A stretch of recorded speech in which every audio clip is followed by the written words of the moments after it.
13 589 668. Sur Skype, For You TV. For You Télévision, votre nouvelle chaîne panafricaine qui vous offre une autre vision du monde.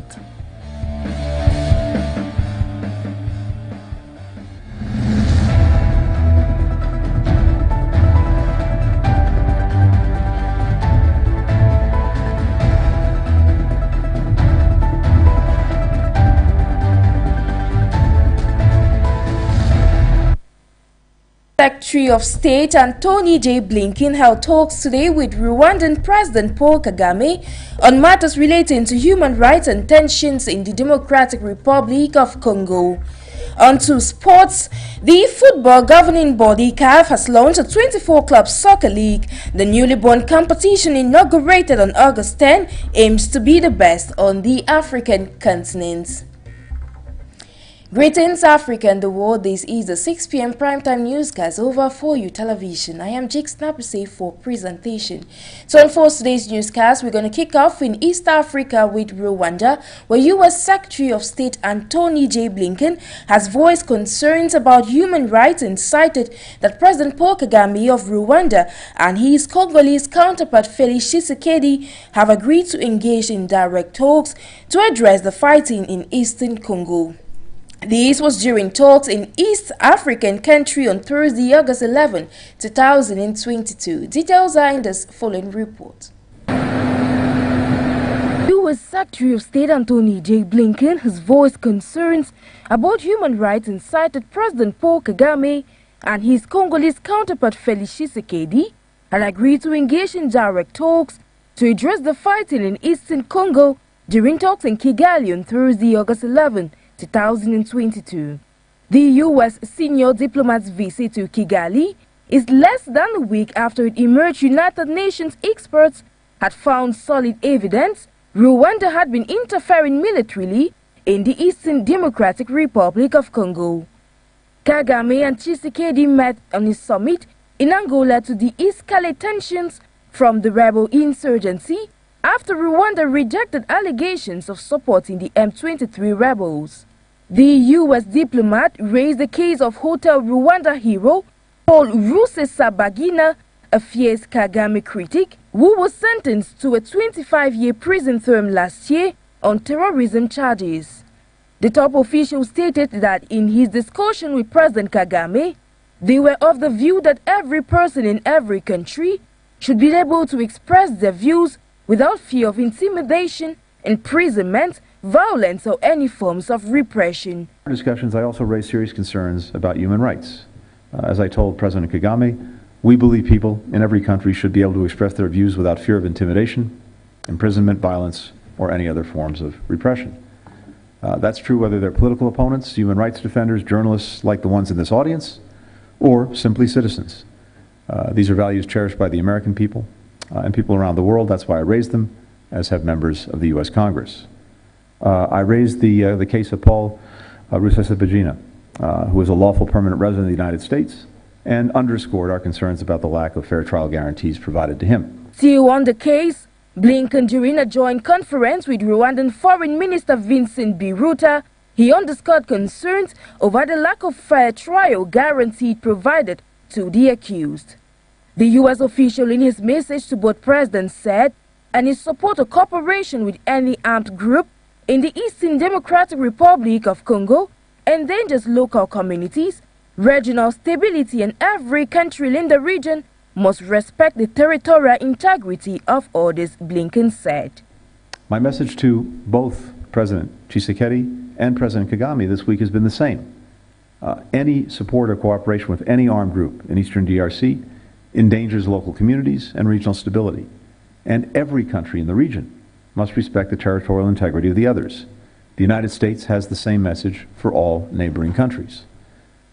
We've seen where the failure to respect these principles can lead in the immeasurable consequences of decades-long conflict in Eastern DRC, which has taken the lives of more than 5 million people and displaced millions more.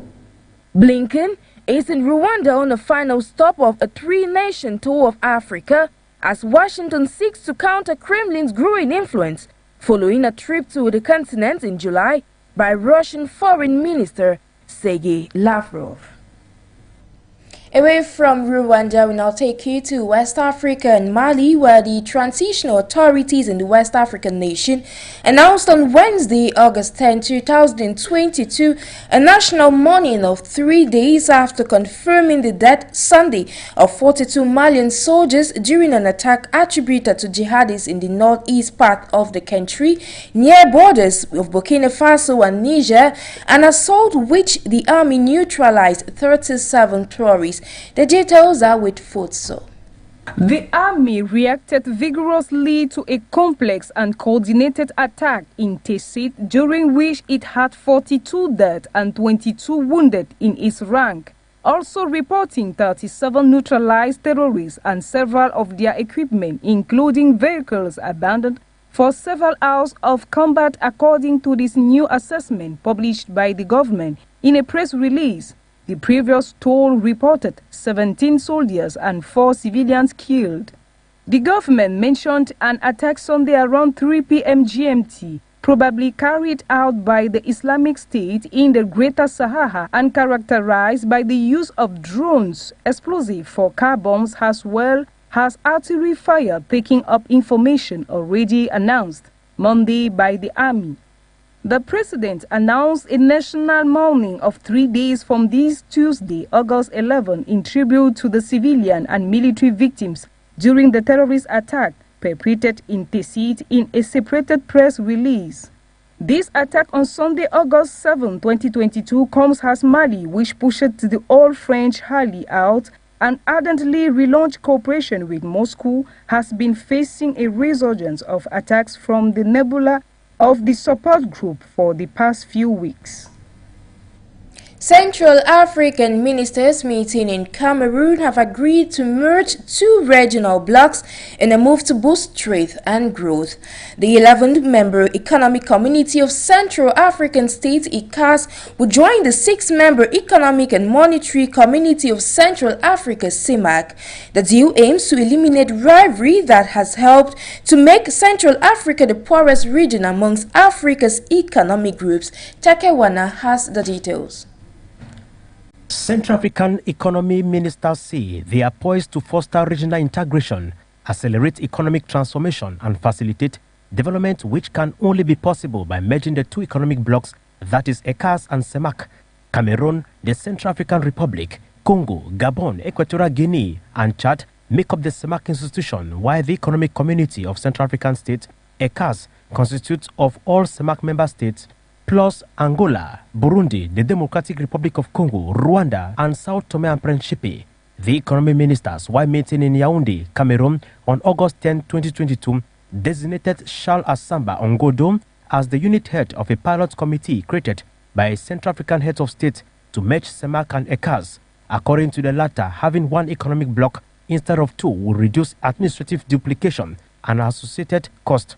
He went further to add that the sub-region will be more integrated, competitive, efficient, and strong enough to compete with other regions. However, ECAS was created in 1983 to reduce inequality and poverty in Central African, while Central African leaders created CEMAC about a decade later for a similar purpose. The African Union reports that free movement of people and goods remains a dream in a majority of Central African states. The absence of a functioning common market and customs union envisaged by Central African leaders when they created the 2 structures has further deepened poverty scale in the sub-region. Experts insist the merging of the 2 institutions will greatly help the sub-region overcome its litany of challenges and focus on its development. The Central African state produces about 5% of pharmaceutical products, but yet still imports pharmaceutical products from Europe each year despite their huge potential. This over-dependency of Central African state on imports, experts say, is responsible for the hardships among civilians caused by scarcity and spiral food and commodity prices since Russia launched its war on Ukraine in February this year. It should be noted that ECAS and CEMAC constitute a market of more than 240 million inhabitants and is the least integrated region in Africa, according to the African Union. Cross-border business among Central African states is estimated at least 5% against a continental average of about 20%. the region endowed with plenty of natural resources, but yet lacks developed land, air and sea communication, which constitute an enormous obstacle to integration. Thus, ECAS and CEMAC merging together before the end of 2023 is hoping to change the dynamics in the sub-region. Rescuers are still on a search and rescue mission in the Kenyan capital of Nairobi after a building collapsed on Wednesday, August 10th. Michael Ayabi, Red Cross Disaster Management Officer. He detailed that it was not possible to establish how many people were in the building at the time, given that a number of families had traveled during the period of votes. He added that they are still trying to carry out investigations in order to be sure. According to Elizabeth Kirigo, a witness of the incident, they heard the building collapse and they rushed out to find that the house had collapsed, which caused... Away from Kenya now to Sierra Leone, a nationwide curfew has been imposed in the West African nation after protests against the high cost of living in Freetown and other towns of the country on Wednesday resulted in the death of security personnel and the arrest of many civilians. Take a listen to this report. A nationwide curfew has been declared in Sierra Leone following massive protests in parts of Freetown and across other areas in the northern part of the country. Anti-government protesters clashed with police in the streets of the capital Freetown as tensions over the rising cost of living turned deadly in the West African nation. In a national broadcast on Wednesday, August 10, Vice President Mohamed Jude Jallow said that the protests saw the loss of lives of innocent Sierra Leoneans, including security personnel, without giving further details. He equally announced a nationwide curfew, which began Wednesday at 3 p.m. local time. These unscrupulous individuals have embarked on a violent and unauthorized protest which has led to the loss of lives of innocent Sierra Leoneans, including security personnel. Consequently, government hereby declares a nationwide curfew with effect from today, Wednesday, 10th August 2022, commencing at 3 p.m. In the clash, 2 police officers were killed 10 months left in his term. The demonstrators chanted "Bio must go" as they made their way through the capital, Freetown. Tensions have heightened between the government and the population following a hike in prices for basic goods and commodities in the West African nation, where more than half of its population of around 8 million live below the poverty line, according to the World Bank. This is not the first time Sierra Leoneans are taken to the streets to demonstrate against the worsening economic impasse. The last time, women were arrested. Nonetheless, the Vice President reaffirmed the government's commitment to maintaining law and order. From one country to the next, we now take you to the Democratic Republic of Congo, where 2 police officers have been killed and over 800 inmates have escaped from the Kawangura Central Prison in the city of Butembo, northeastern Democratic Republic of Congo, after unidentified gunmen attacked the prison facility on August 10. The details are with you, Mwanzi Joyogo.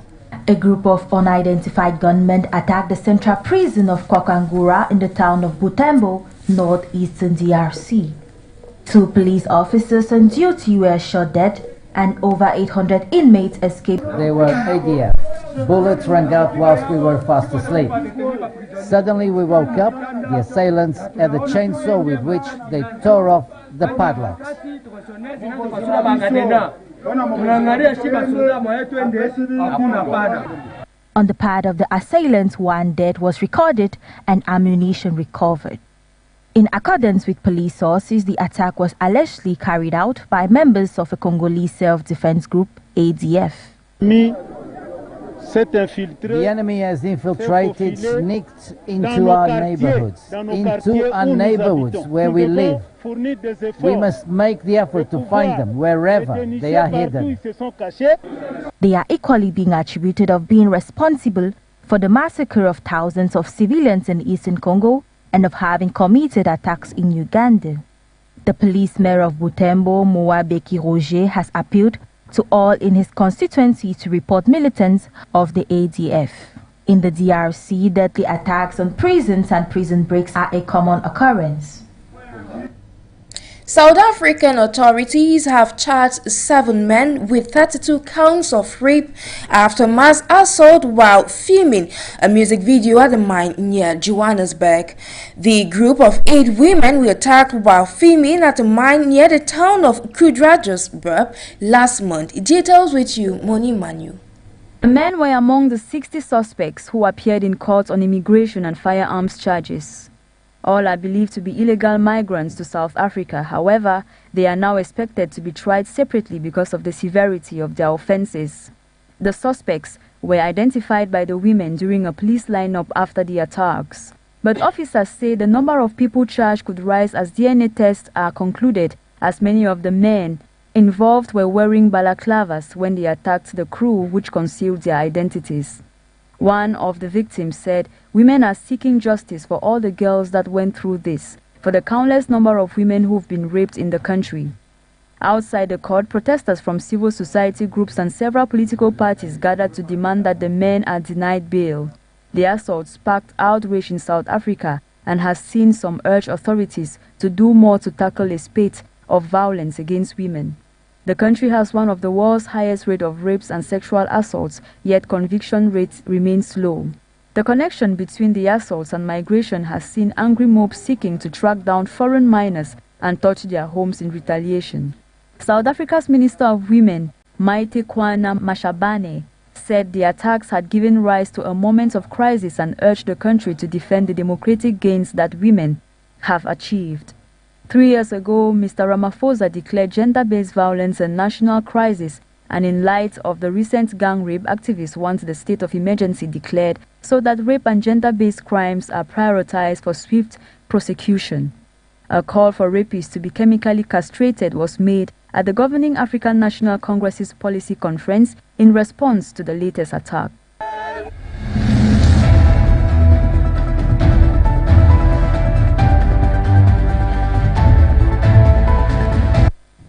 As we did tell you in one of our top stories, we now talk sports, where the football governing body in the African continent, CAF, has launched a 24-club soccer league. The newly born competition, inaugurated on August 10, aims to revolutionize African soccer and make it the richest football tournament on the African continent. Mwanze Joyogo with the full story.